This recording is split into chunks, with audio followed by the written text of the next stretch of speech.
But if a dentist only had 5 minutes a week to look at their numbers or finances, like what really should they keep their pulse on? What should they be checking?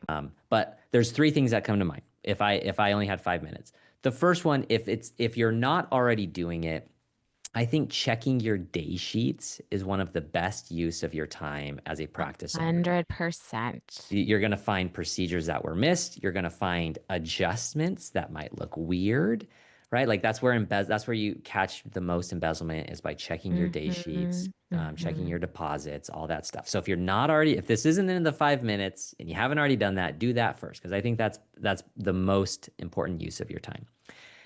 Um, the next thing is the thing that most people do anyways, which is check your bank accounts.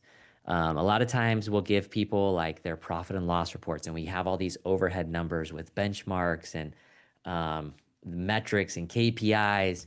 And sometimes it's like, I just look at my bank account. And that's honestly not a bad thing to do. But you should look at it with the lens of like, what should my bank account be? And the rule of thumb people use is 2 months worth of overhead, which we can have a whole discussion on how you calculate that. But look at your cash. Look at like where your cash is and look at some like go through your bank account and look at the big ones. Look at the big expenses and the big deposits.